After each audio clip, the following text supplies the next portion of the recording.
place you wanna be. Tell me where you wanna travel. Do you believe in luxury? What's your hidden passion? What makes you so unique? Conversations with Nicole. Conversations with Nicole. Conversations with Nicole. Conversations with Nicole.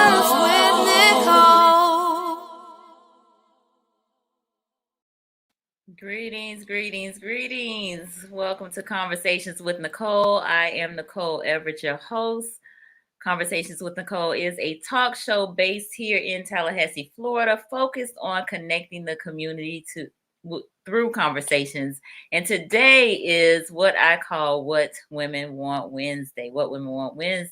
So this is an interactive conversation with the ladies, but there may be some men on here and they can chime in as well.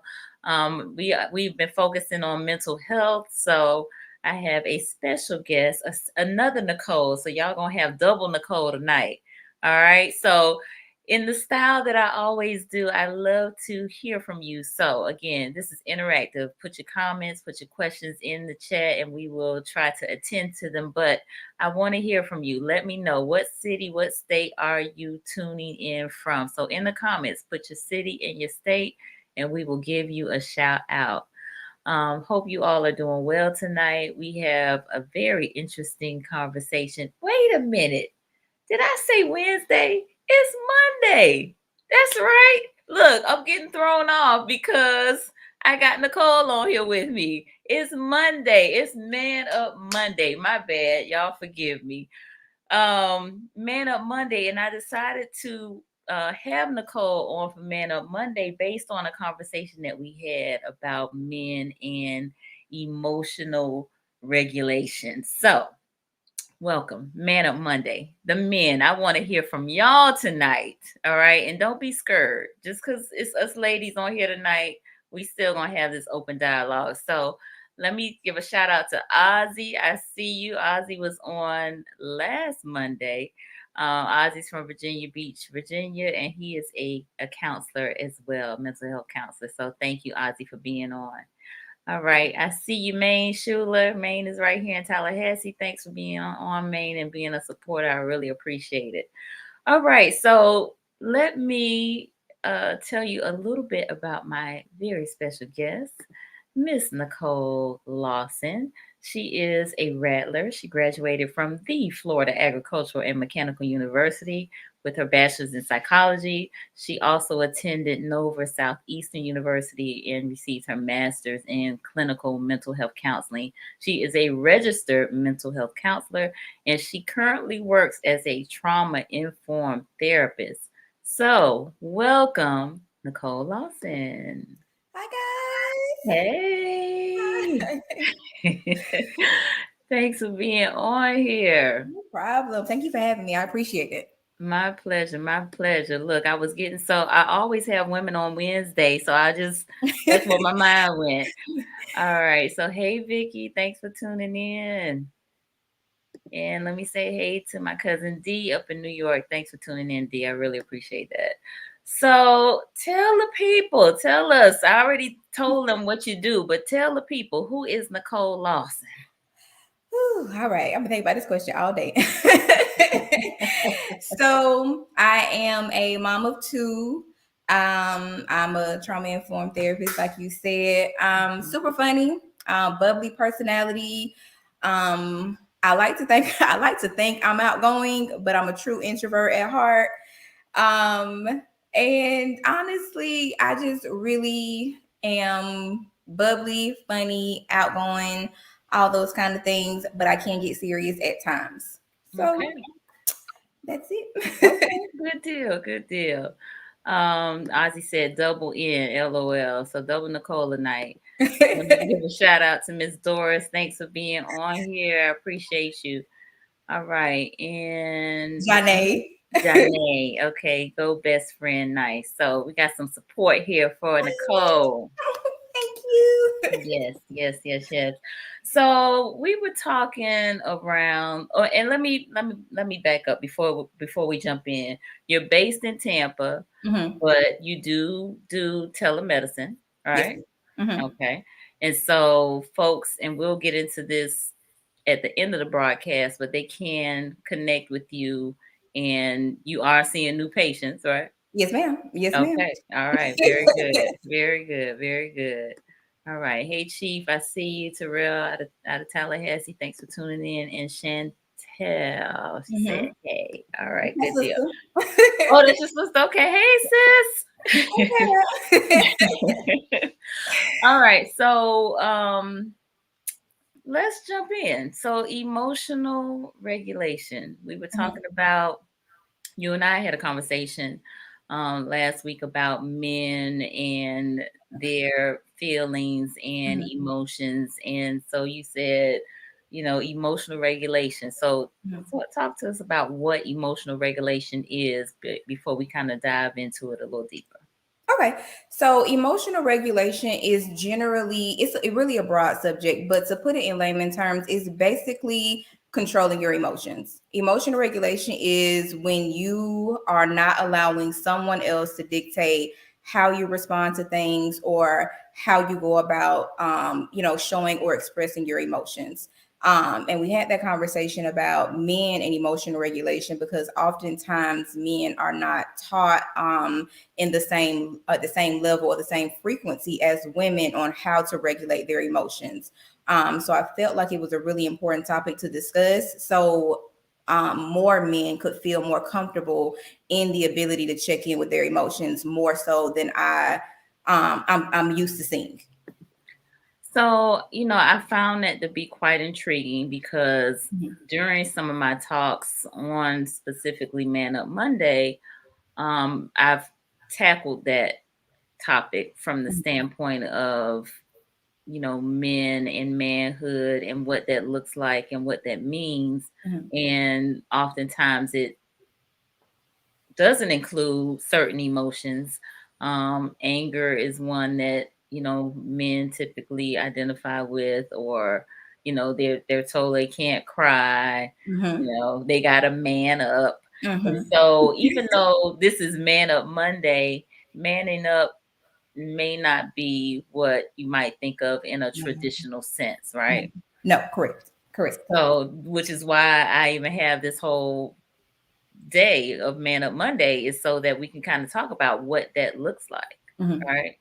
Because it doesn't have to look like what we have traditionally seen or have maybe been reared, or how we've been raised as it relates to that. So when I looked up emotional regulation, it talked about two things, or I saw it made mention of suppression and Mhm. avoidance. And Mhm. so I thought, man, that would be really good to talk about as it relates to men, because I feel like there probably is a great deal of suppression and avoidance that takes place Mhm. because of the thought about what a man is supposed to be like and how they're Mhm. supposed to express themselves emotionally. Mhm. So, can you talk a little bit about that? Well, I would like to start by saying, imagine or remember when you were growing up around a male cousin or a male friend or somebody in a male person, and they would cry or they would have their feelings hurt or something would happen to them that would make them sad. What is the number one thing we're telling young boys? What are we telling them? Don't cry. You Right. don't need to have those are girl emotions. Girls are supposed to cry. Hmm. Don't nobody want to hear that. You know what I'm saying? Stuff like that. So Hmm. imagine being told from a young age until you're able to actually express your emotions. Nobody wants to hear you suffering. Nobody wants to hear why you're sad.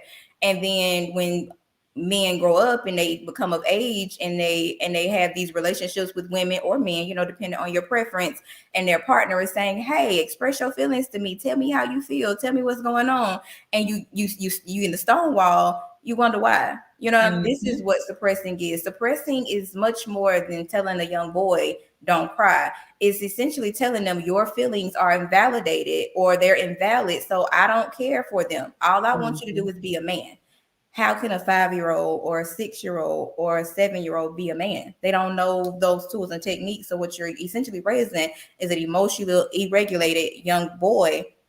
And that same young boy is going to grow up to be an emotionally unavailable man.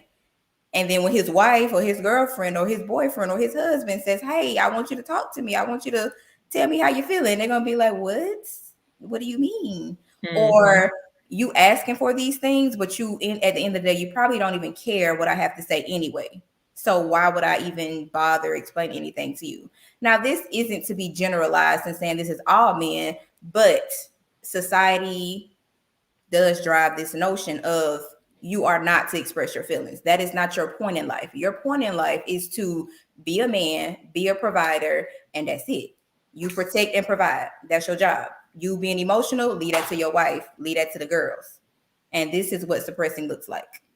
So I really appreciate you saying that, because we've had those conversations about manhood, and that it is protection and provision, and there's like as if there's nothing else to it. And so I really would also like to hear from the men who are comfortable enough sharing tonight about Please. their thoughts on this, in terms of, do do you feel like you've had to suppress your emotions or even avoid your emotions, as a man or as a boy, and how has that kind of impacted your development from boyhood to manhood? So I know that was a whole lot to put out there, but I want to hear from you. So if you feel comfortable enough sharing, I'm not gonna put anybody on the spot, please do in the comments. Let me pause and give a shout out to Princess. Thanks for being on here. Good evening. All right, so let's talk avoidance. Mhm. Avoidance. So, when I think of avoidance, I think, it's like almost like escapism, right? To Mhm. try to, you know, not deal with it. And as opposed to suppression, which is kind of like a pushing it down, Mhm. which is also kind of like not dealing with it. But Mhm. like, to me, suppression is in there, but you just kind of like, you know, kind of holding it in, Mhm. right? Whereas avoidance, it's almost like you ignoring it Mhm. because you moving on to the next thing. Mhm. Tell me your thoughts on that. So, avoidance is a certain type of way of suppression, but avoidance more so goes towards the I acknowledge these emotions and I acknowledge that they're there. However, if I allow myself to actually feel these emotions, who am I and what becomes of me once I realize that I have these emotions and they need to be dealt with. So instead of me actually doing that and progressing and moving forward in an unknown atmosphere, I'm going to just pretend like, okay, them emotions not there. I'm just gonna pretend like I'm just not having to deal with that, and I'm just gonna move on with my life in these other areas. um I notice a lot of men do tend to do that avoidance thing where if I have to acknowledge my emotions, then who am I at that point? And no one likes to go into unknown territory because they don't know what's on the other side of those acknowledgments and those feelings. So, if I don't know what's over there, then I'm not going to step into the atmosphere. I'm definitely just going to stay over here in my lane where I know things are smooth sailing, where I know the ins and outs of my life, and I'm just gonna stay here because I'm comfortable here. I'm in my good space. If I step out of my good space and move into unknown or uncharted territory, who's to say I'm gonna be the same person? Who's to say I'm gonna be able to do the same things and have the same life?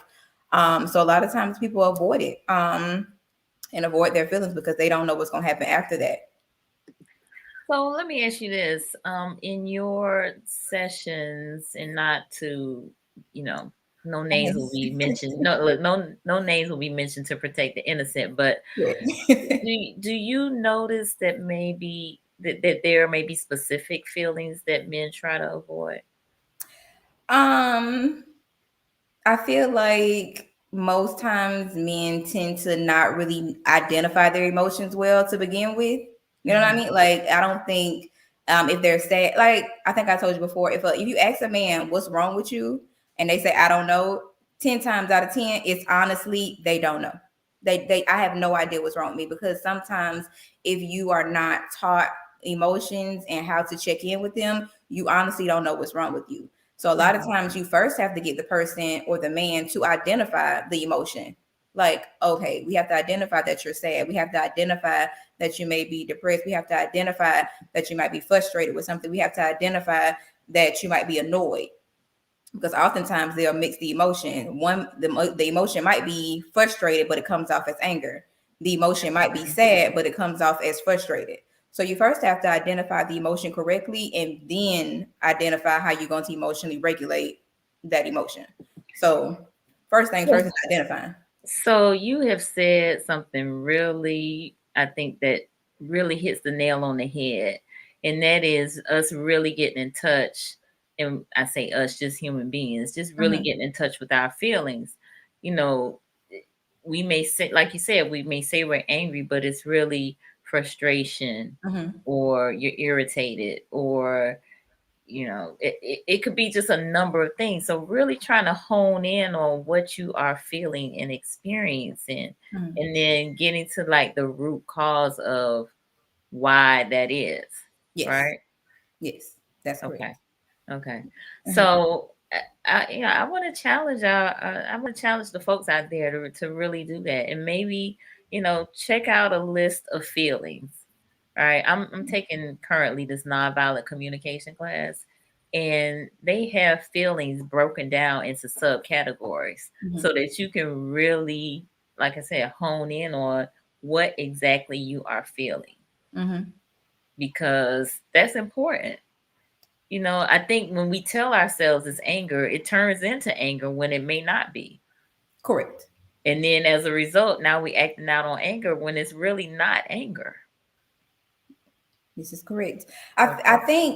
think a lot of times anger is the acceptable emotion. Anger is Hmm. the one that is most typically displayed, because that's the one that most everybody can identify with. Like, most people can say, "Oh, you were angry," or "You were upset." So it's like, okay, that's a justifiable way to excuse your behavior. Sometimes, a lot of times, people don't like to tap into other emotions because they're harder to explain. They're harder to try to put into words. Oh, I'm frustrated. Why? I'm already frustrated. Don't ask me why I'm frustrated. Then you ask me to explain why I'm frustrated. Now I'm angry because I was originally frustrated. Now I'm angry because I'm already frustrated, and it's difficult to explain why I'm frustrated if I'm already in that moment.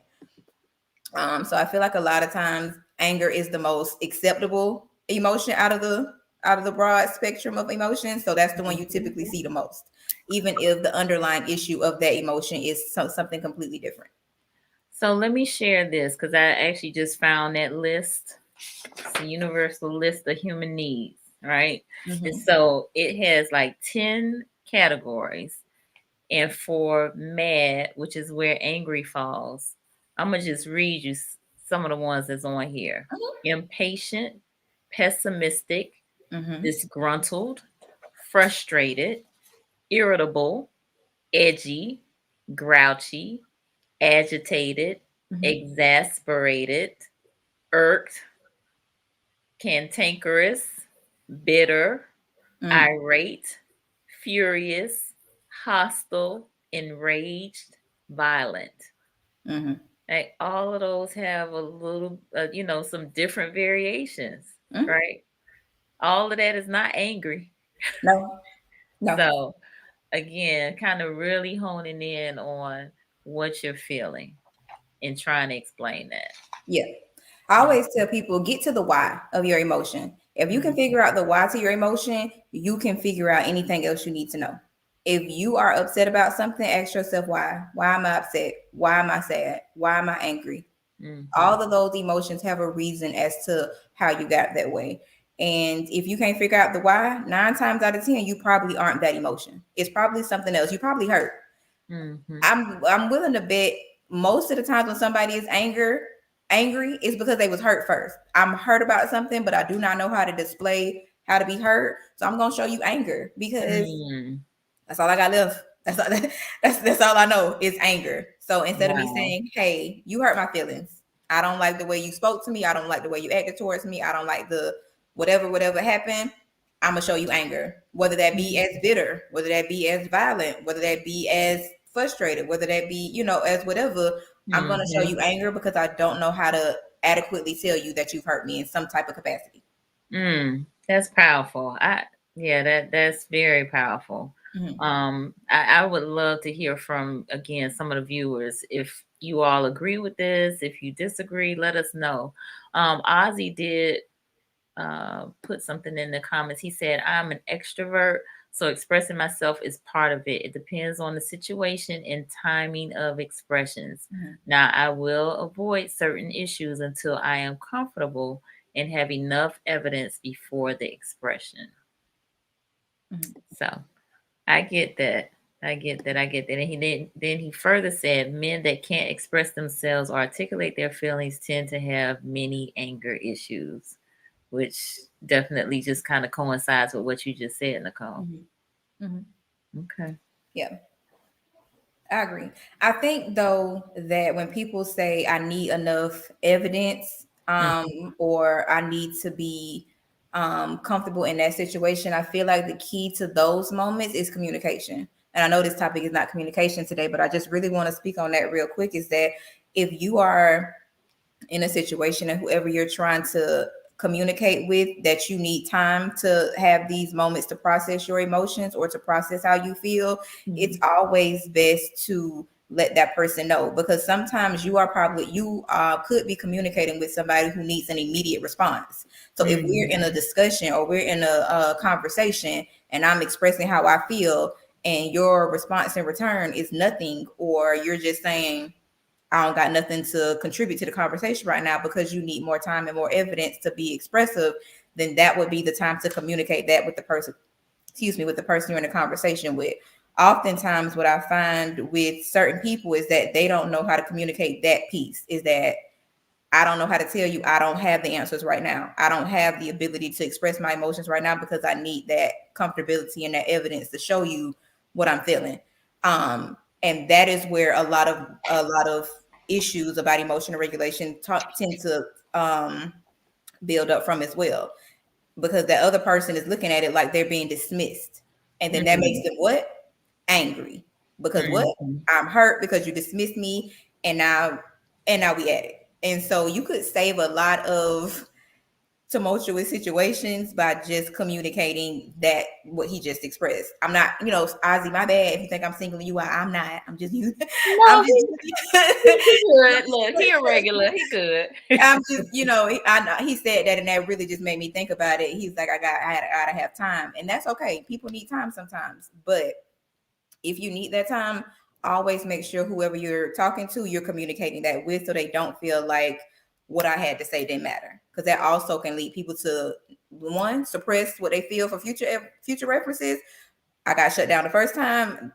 Guess who won't be talking ever again? Me. Or two, I got shut down. All right, you need to talk to me right now. You need to tell me what's going on right now. And then when you don't get that response that you want, now it's time for argument. Now we fighting.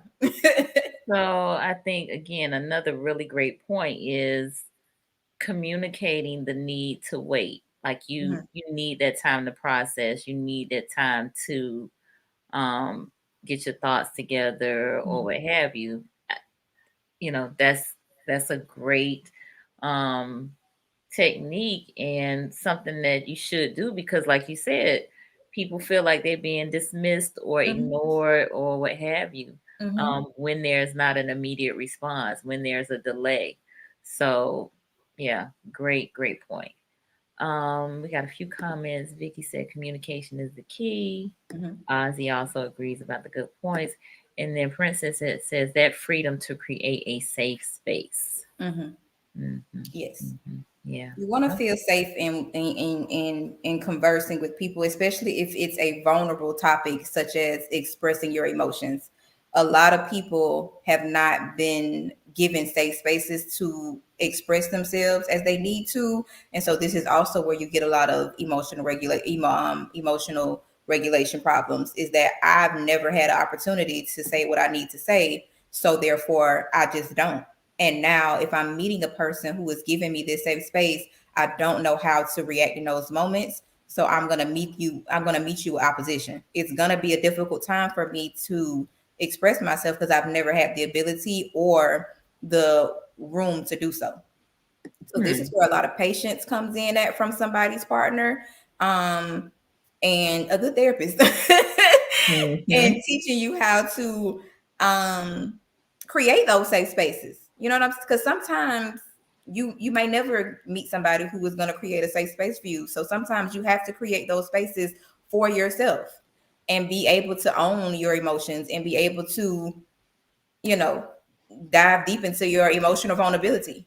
And Mhm. sometimes some people just aren't able to do that without the help of somebody else. And that's okay.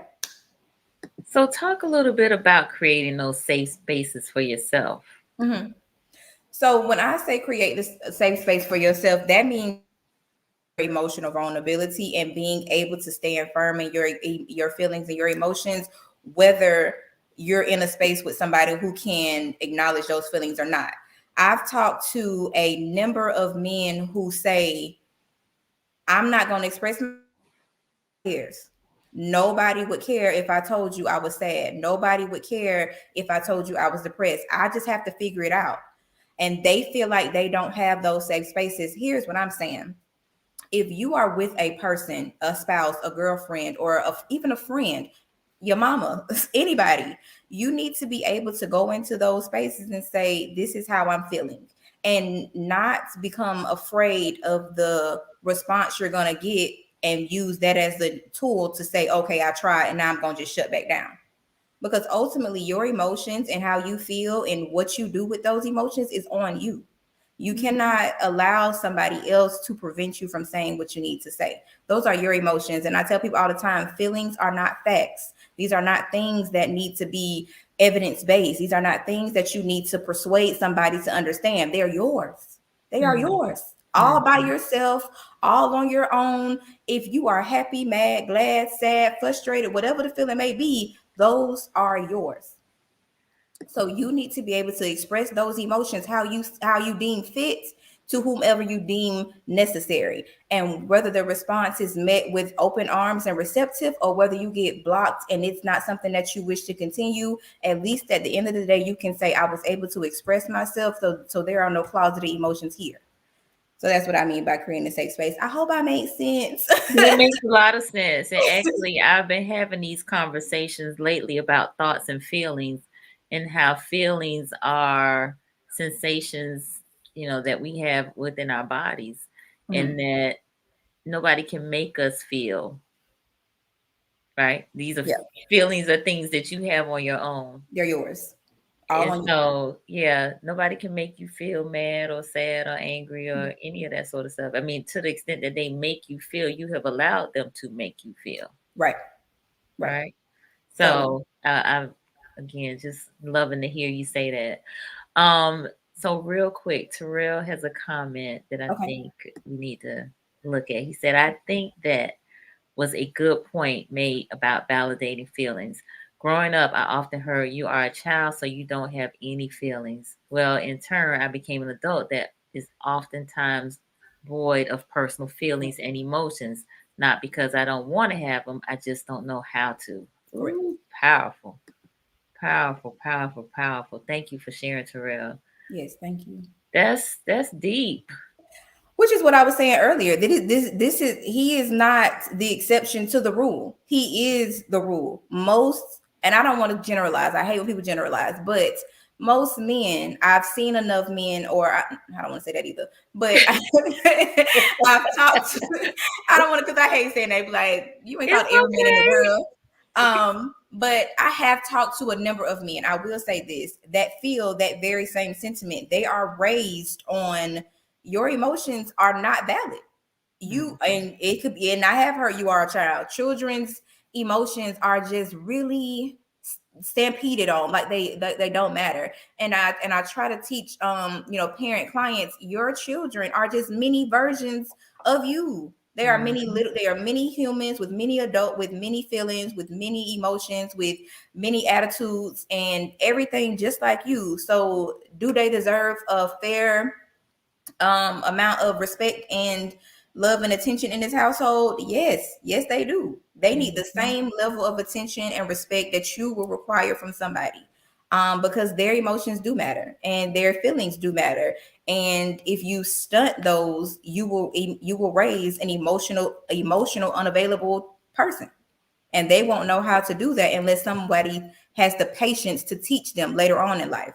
And sometimes that doesn't happen, which is why you still have people out here these days that don't know how to be expressive in their emotions, and that is okay. I don't want people to be like, oh, this is a big issue and it's something that's completely wrong with me. It's not, because it's like I said, these people are not the exception, they're the rule. The problem is when you know you're emotionally unavailable and you just continue to perpetuate this kind of toxic behavior. Like, okay, we know it's a situation, let's do something to fix it, not just continue to act like we don't have the problems that we have.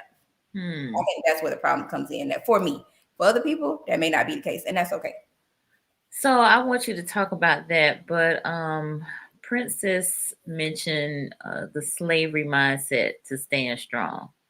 So what's your thoughts about that, especially with Black men? Okay, yeah, I don't know if I would say a slavery, but I do think it's definitely perpetuated in the community to be strong all the time. And I even think not just Black men, I think Black women. I know this is a Man Monday, but I think Black women are also very much taught to, girl, you got to be strong. And a lot of times Black women feel like if they are weak, they're failing. Like if I allow 1 ounce of weakness into my atmosphere, into my body, into my spirit, I'm failing. Like I have to be strong all the time, every day, for everybody. And if I'm not, then I'm failing. And I think that is something that needs to be definitely recognized and dismantled, because that is not true. Weakness does not mean you're failing. Weakness means you're a human being with human emotions and human wherewithal, and that you do not have the capacity to continue on with life like you got an S on your chest, because you don't. And so I don't think it's fair to make Black men or Black women feel as though you have to stand strong all the time. I don't believe in that notion at all. I believe in being weak sometimes, because you got to be weak to get strong. You got to start from somewhere. I agree. Princess said you have the authority to choose your emotions. And Ozzy said before action could take place, it must start with feelings, then thoughts, and then actions. So we need to be in tune with it. Yeah. I think it's called the cognitive triangle. Your thoughts control your behaviors, and your behaviors control your thoughts controls your feelings, and your feelings control your behaviors. Okay. So you have to learn all three in order to fully be aware of your emotions and how you deal with things and how you go about life. You have to be in tune with all three. So I do agree with that. Okay. So thoughts, feelings, and actions. You have to control your thoughts first. Your thoughts determine how you feel, and then your feelings control how you behave. Okay. hmm Gotcha. It's called the cognitive triangle. If anybody want to Google it. All right. I'm writing it down now. Okay. Wow. So I don't know about y'all, but I am really getting a lot from this evening. So for those of you who may be just joining us, I have Nicole Lawson on from Pretty Mind Counseling Services. She's based in Tampa, Florida, but she's from Tallahassee. I am. FAMU alum, and she is a registered therapist. And we are talking about emotional regulation. Emotional regulation is Man Up Monday. Thank you for the men who have been chiming in, and the women too. This has been a really great conversation thus far. We've talked about the need to communicate when maybe you are having a conversation that's kind of heated, or that you need time to process, and communicating that you need to wait and that you need to process, and not just not communicating at all or delaying the communication. We talked about how people tend to go to anger as an emotion when they can't articulate what they're feeling, what they're, really honing in on what they're feeling. And we've also talked about creating safe spaces for ourselves and for others. So great conversation thus far. I'm really pleased with it. So what you made a point. I can't remember it right now. Circling back. I wanted you to elaborate on it a little more. Okay. Which one? Um Because I just be saying stuff. I know, right? Because we just flowing. We just flowing. It'll probably come back. It'll probably come back. So we were talking about the triangle though. What did you call Okay. it? The cognitive triangle? Yes, it's called the cognitive triangle. Hmm. Yeah. So, really honing in on, you said your thoughts control your Your thoughts thoughts, your thoughts control your feelings, your right? thoughts So if you control think your feelings your control feelings your control your behavior. behavior, right? Okay. So if I think like pessimistic, I think that was one of the words on the list Uh, of emotions under angry or mad or something, uh-huh. right? If Uh-huh. I'm pessimistic, which means I have a negative outlook or response to almost any and everything. That will control my feelings, right? My feelings Mhm. will also be negative laced or negative negative in the forefront. I mean, if somebody tells me something good or some great news, Mhm. I'm always looking at it in a negative light. Oh, so and so won the lottery. I bet they waste all their money on shoes. Oh, so and so having a baby. I bet she ain't gonna get married. Stuff like that. You know what I'm saying? It's all. Uh-huh. And then if my negative feelings control my negative behaviors, that means I'm gonna always have a negative behavior behind that negative feeling. I'm gonna Mhm. always be, bitter. I'm gonna always have bitter outlooks on things. I'm gonna always have, negative actions behind those things. So you have to control the way you think about things, and then you have to control the way you feel about things in order to change a behavior. And I feel like a lot of times people want to change a behavior and thinking, oh my god, I'm just gonna stop doing it. I'm just not gonna do this anymore. And it's like, but did you change the way you thought about that situation, and did you change the way you feel about that situation in order to change the behavior that you're exhibiting with that behavior? So yeah, Great. takes a lot to change your behavior, and that's the key to doing it. It Mhm. sounds way easier when I'm just explaining it. Oh yeah, all I gotta do is change how I think. Believe it or not, it's way more difficult to change the way you think about something versus changing the behavior. Like, if Mhm. people like, oh, it takes 21 days to break a form of habit. True, this is true, but how long does it take to change the actual thought that you've been thinking? So say I'm 32 and I've been thinking a certain kind of way my whole life, and Mhm. now all of a sudden I want to change the way I think about things because I don't like the behavior that's associated with it. How difficult do you think it's going to be for me to change my thought process if that's the way Mhm. I've been thinking my whole life?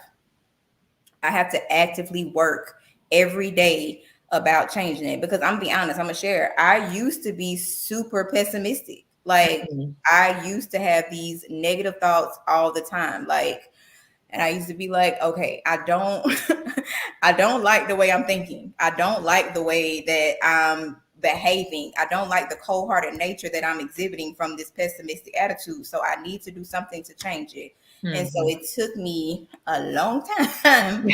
Um, but I eventually had to shift my negative thoughts to positive thoughts, and that's called cognitive reframing. So Mhm.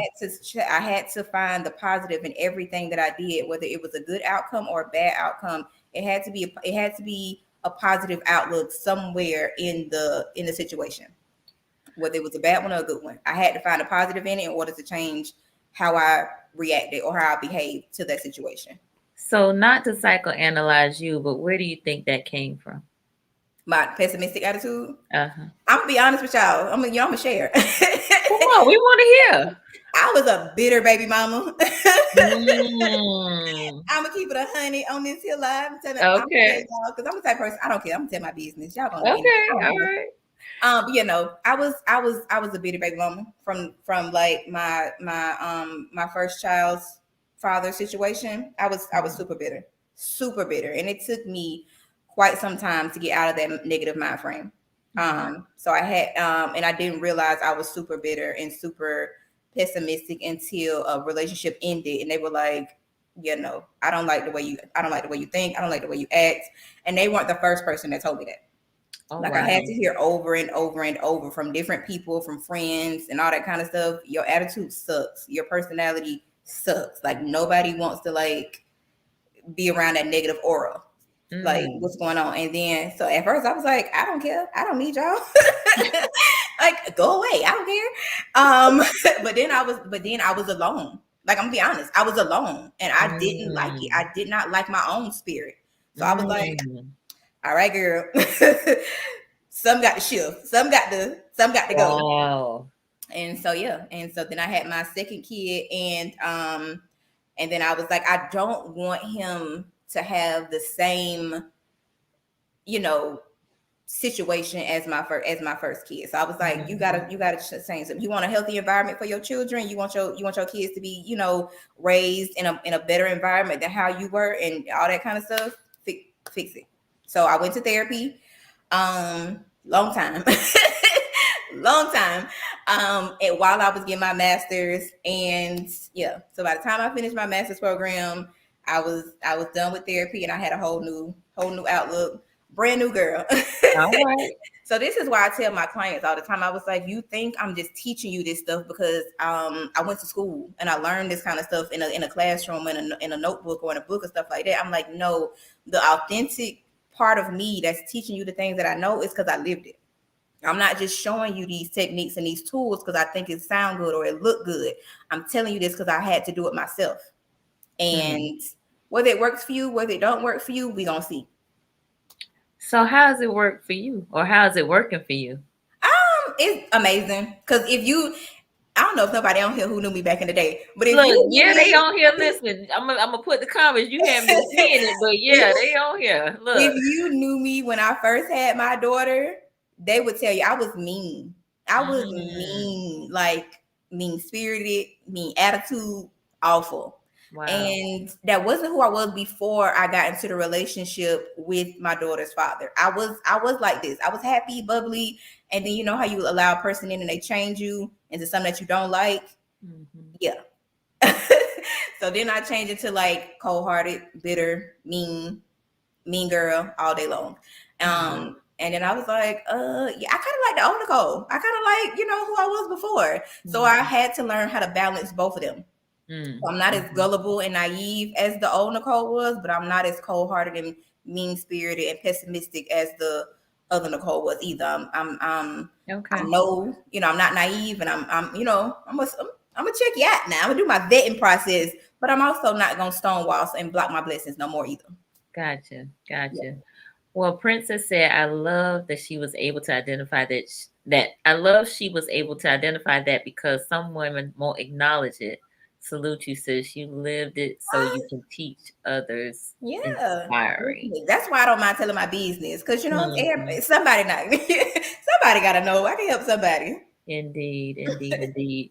So let's talk a little bit, I guess, about, because again, I'm trying to stick with the men some, even though I do, appreciate you giving us your testimony and being so transparent, because I believe everybody can benefit from a story like that. But as it relates to the men, what other things can they do to assist with emotional regulation? Yeah. So first things first is acknowledge that you are emotionally either stunted, that you are able to identify emotions, but you're not able to do anything about it, or come to the terms of you were raised in an environment that did not allow you to express your emotions. And I know people like, well, how do I do that? Here's the thing. If you were raised in an environment that told you not to cry, not to speak about your feelings, not to express your emotions, not to say anything when you felt any kind of way other than happy, 9 times out of 10, you were raised in an environment that stunted your emotional growth. And you need to do some work on trying to be able to identify emotions, number one, and express them, number two. So that's number one. Accountability is the second part of that. You have to be accountable for your actions. You can say, oh, I was raised like this, and that's how my mama did me, and my daddy them with all this. Okay, but you're grown now. You know what I mean? Even some of my teenage clients, 17, 16, 18, you grown. Yes, you're grown, but you're up in age to the point where you are now responsible for your emotions, and we cannot have the crutches of our upbringing to fall on. You have to be able to say, yes, this was my upbringing, but I want to do something about it. And so acknowledging and accountability. Those are the two main things that needs to be done first in order to get the job started. in order to continue with the job, you need to be able to be open-minded and honest with yourself at all times in the therapy process. Yes, I snap easy. Yes, I get angry fast because I don't know how to express my emotions. Yes, sometimes I shut down when I shouldn't. Yes, this, yes, that. And you have to be willing to go through the process. If you are not able or you are not ready, don't start, because you are going to be tested. I'll say that. I was trying to find the right word. You are going to be tested every session on how to make sure your emotions are where they need to be and how you are able to express those emotions how you should. And I'm not saying this to all men, because all men express themselves differently. Sometimes you might not be the talking kind. Sometimes you got to write it down. Sometimes you got to send it in a text. Sometimes you got to leave it on a voicemail because you haven't built up enough confidence to be able to say it to somebody's face. All of the above are fine. But the first step to this situation, accountability and acknowledgement. You can't start without those two things. And then once we have those two in the bag, we can move forward with identifying our emotions. And I know it sounds elementary, identifying your emotions. How do I know when I'm sad? How do I know when I'm happy? Believe it or not, a lot of people do not know when they're sad. A lot of people do not know when they're hurt. A lot of people do not know when they are frustrated. Because a lot of times, once you make me mad, anger. Once I'm frustrated, anger. Once I'm anything, anger. A lot of times, a lot of people don't know how to explain what caused them to get that way. All I know is I'm snapping out. I'm angry. Mm-hmm. I'm hanging up on people. I'm cussing people out. So, wow. Yeah. So, I am a suppressor of feelings because I'm a glass half full type of person. Right. So I don't have time to be sad or angry or none of that. I'm happy. I got things to do. I got people to meet. I got deals to make.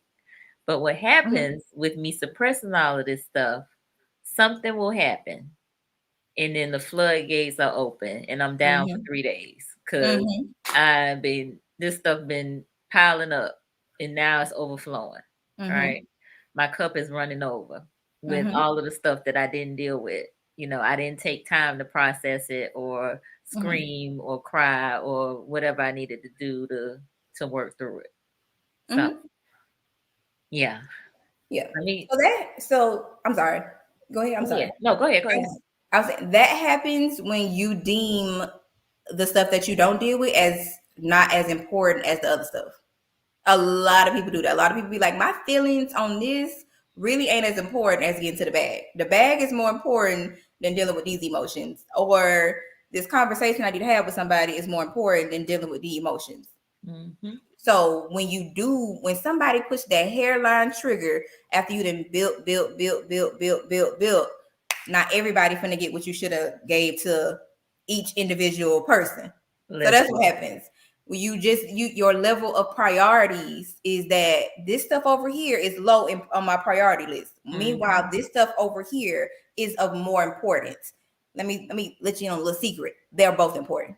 Yeah. they're both equally important. But a lot of times society or upbringing has deemed one to be lesser of value than the other. But this one ain't gonna bring me what this one bring me. So I'm just gonna push this one over here. Because that one really, but let me tell you something.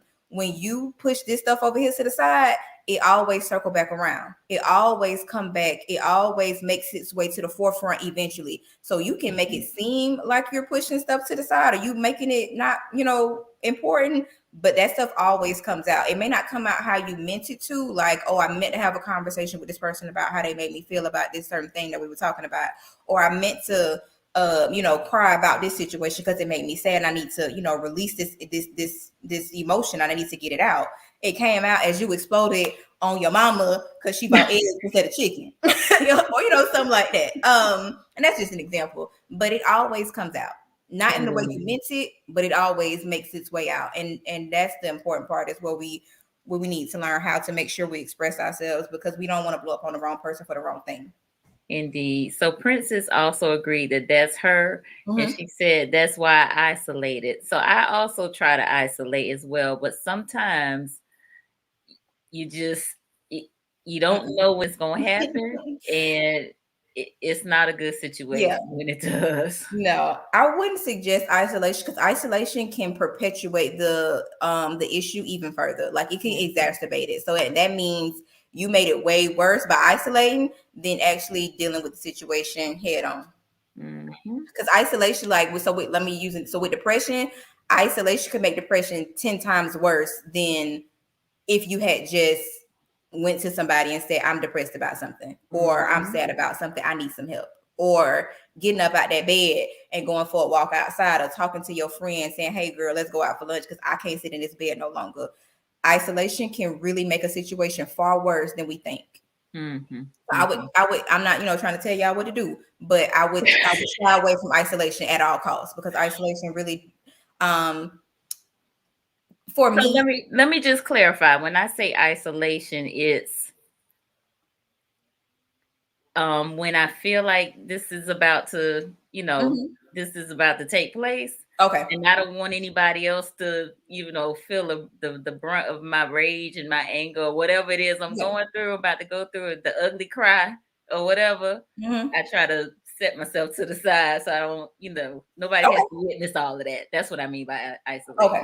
Yeah. Okay, yeah. Small pockets of isolation are great. Sometimes you need to sit by yourself, get your thoughts together. I call it recharging. I think everybody needs moments in their life where they can sit and recharge and get themselves back together.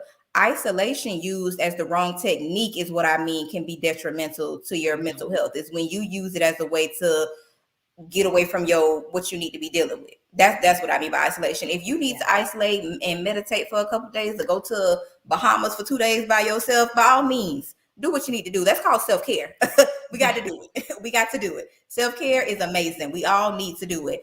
But isolation when you are trying to run away from problems, I'm strongly against that. I would like for you to deal with your problems head on. It has exhausted you. It has drained you. Okay, now you need to go self care, recharge, get your spirit back in order, and let's go back out here and face the day. That's what I Mm, mean. indeed. Okay, Yeah. thanks for that clarity. So Mhm. so let me put up Tarek's comment. He said this discussion is a confirmation for me. The reference of the cognitive triangle is also expressed in James Allen's work as a man thinketh regarding thoughts, feelings, and behaviors based on circumstances. Thank you, ladies. Oh, you're welcome. Yes, our pleasure, our pleasure. All right, so we have gotten some really good comments from the viewers, but also these tips. So acknowledging that you are emotionally stunted, the accountability piece, being open minded and honest during the process. Mhm. Hmm. That's a must. If you are closed minded and you're going into a situation where it requires you to think outside of how you normally think, I'm not sure if that's going to be in your best interest. And I'm not sure how well it's going to work out for you because you're going to be fighting against what somebody's telling you to do because of how you already think. If your mind is already made up when you walked into the room, I don't know how far you're going to get with the process, and that's just me honestly speaking. Like Hmm. if you went in there with your mind already made up on how it was gonna go, that's how it was gonna go. And that's with any Hmm. situation. Like if you walk into any, like you go into a date and you think, oh my god, this date gonna be terrible, the date gonna be terrible because that's how Hmm. you went into the situation. If you go into therapy thinking this therapist is gonna be trash and not know what to do, therapist gonna be trash and not know what to do because that's already how you went into the situation. So if you're trying out something new that you've never done before, especially something like therapy, always be open minded. But I will say this, therapy is like any other relationship in your life. You have to be in a situation where the therapist is someone that you can relate to, somebody that you're going to be able to have good rapport with, somebody that's going to be able to, be there for you in your time of need, create safe spaces, judgment free zones, and you're going to feel comfortable in that moment. If you walk into a therapist's office, and no matter how great they are, no matter how wonderful they are, if they're not the therapist for you, they're not the therapist for you. But that does not mean to give up on therapy. That just means go and find a therapist that meets your needs because all therapists are not the same. We do not all teach the same. We do not all act the same. So I will say that. Okay. Good deal. Terrell had a comment. He said, I am a caregiver and nurturer, and I'm constantly pouring into everyone else and helping them heal, express their emotions, and become their best self. I am often mentally and emotionally drained and unable to process my feelings and emotions, so I tend to shut down and hide from the world, and I don't know the tools to self care. Okay. So I'm sorry. Did you want to say it before I? No, I'm gonna let you. Okay. Okay. So self-care is something you do that makes you happy. So if you like going for walks, go for a walk.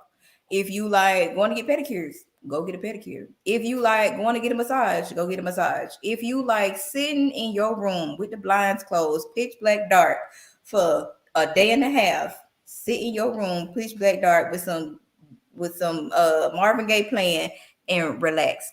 Shut the world out and do that. Never feel bad about your self-care. You're probably already practicing self-care. You just don't look at it like self-care because you think you're doing something that's wrong. Here's the thing. It's one thing to be selfish, it's another thing to be selfless. You can't pour from an empty cup. Mm, So if you don't recharge yourself and you don't build yourself back up into the way you need to be there for other people, my God, you're doing yourself a disservice. So if you tend to shut down and hide from the world for a day in order to build yourself back up and get you to the place that you need to be, so you can be your best version of yourself when you face the world, do what you need to do. Self-care is the only thing that you need to do to be who you need to be to face the world. I don't hope that made sense because I feel like it didn't. But you just need to do what you need to do to be great. And if that means you need to shut down and hide for a couple days, okay, so be it. Like I said, the only problem with shutting down and hiding from the world is if you're using it as a tool to avoid your emotions. If you're using it to recharge and re-energize because you feel yourself not being able to perform to your best ability, do what you need to do. That's totally okay. I would also add, Nicole, to that for those who don't know how um, to activate self care or participate in self care, they might not even know what they like. So Mhm. I would suggest maybe trying some new things. So maybe try a massage if you've never had one, or Mhm. you know, go on a trip or a drive, or you know, try something new that you've never tried before, and that it may bring you, joy that you've never experienced before, right? Mhm. Something that's legal though, okay? Something Please. that's legal. Don't be going to jail out here for your self-care. Right. That's a whole nother stressor that you don't want. Uh-huh. Uh-huh. So John Tate said self-care is loving yourself. Yes. It is. Princess recommended a dance class. So yeah, take a class, you know. Ozzy said take walks, listen to music. So Mhm. there are all sorts of things. So just like you said, doing what you do that makes you happy. I call it finding my happy place. I mean, it could be anything from eating a piece of chocolate to, like you said, going to the Yeah. spa or getting a Yeah. massage or going for a walk or Mhm. having a Self-care. conversation with a friend. Yeah, self-care doesn't have to be extreme. I feel like a lot of people think when they think of self-care, they think, "Oh, I gotta go on vacation to Hawaii for 2 weeks." No, sometimes self-care is sitting in that car in the driveway for 30 minutes doing nothing.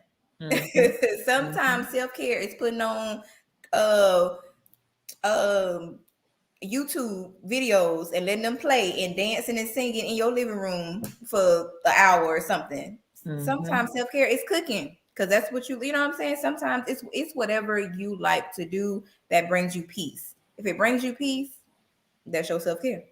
Yes. Princess said, create Hawaii at the house. I love it. I love Mm-hmm. it. I love it. I love it. But don't feel guilty about it, right? No, never. Like I Mhm. said, selfish and selfless are two different things. Don't let nobody make you feel bad for taking care of you. Because at the Yeah. end of the day, at the end of every day, you got you. You Mhm. gonna have to take care of you at the end of that day. So don't let nobody make you feel bad for, taking care of yourself because you need to do Mhm. that. Mhm. All right. So John Tate evidently sits in her driveway. Got to do it. Got to do it. Got to do it. I call it decompressing because it's been a day. Sometimes it be some days, and I just need to sit here before I go in this house and go to my other job, which is these kids. Right. All right. Well, these are some really good nuggets. And I hope folks have definitely benefited from this, especially the men folk who are on here tonight. So do you have any, additional things that you want to add to this, to our conversation around, how folks can, men and women for that matter, can participate in emotional regulation? We talked about, let me just say, we talked about a recap. We talked about acknowledging um, being emotionally stunted. We talked about accountability. We talked about being open minded and honest during the process. And we also talked about self care. The only thing that I would add is that I want people to understand that it is okay to express your feelings. There is absolutely nothing wrong with saying how you feel. It is the way you say it though. But if you feel any type of emotion, if you feel any type of thoughts, or you feel any type of way against somebody, toward somebody, about something, you are fully able to express that in a healthy manner and not feel like there is something wrong with what you're saying or what you're doing. And I feel like that's a big piece of why sometimes people don't say what they need to say, because they feel like it's going to be perceived wrong. It's going to be perceived in a negative way because I'm not supposed to think like this. And that's absolutely not the case. Your feelings are not to be diminished or to be invalidated in any sort of capacity. And if you are met with that, then it's time to implement boundaries. That's another conversation. Okay. Got to implement boundaries, but always remember your feelings are yours, and you should be able to express them how you feel as long as it's in a healthy manner. Okay. And that's it. Yeah, that's great. All right. Terrell said, thank you, Nicole and Nicole, the double Nicoles tonight, for another informative and healing conversation. I took lots of notes tonight. That is awesome, Terrell. That's part of what this is all about. So thank you for sharing your willingness to be transparent on here. I really, really do appreciate that. No problem. No problem. Ozzy said, take some deep breaths and then express yourself. Agree. So we're getting a lot of good feedback. Thank you all. Thank you all. All right, Nicole. So how can folks connect with you? So a couple of ways. You can reach me at my website. It's www.prettymindcounselingservices.com, or you can reach me on Instagram at Pretty Minds Counseling Services. Or you can reach me on Facebook at Nicole Lawson. My page is not private. DM me. Okay. I don't mind. All right. I answer all questions and concerns there. So just let me know. All right. PrettyMindCounseling.com. All right. Pretty Mind Counseling Services. Oh, services. Okay. Never mind. It's a long name. I'm going to put it up again. Pretty Mind Counseling Services. Yes. Okay.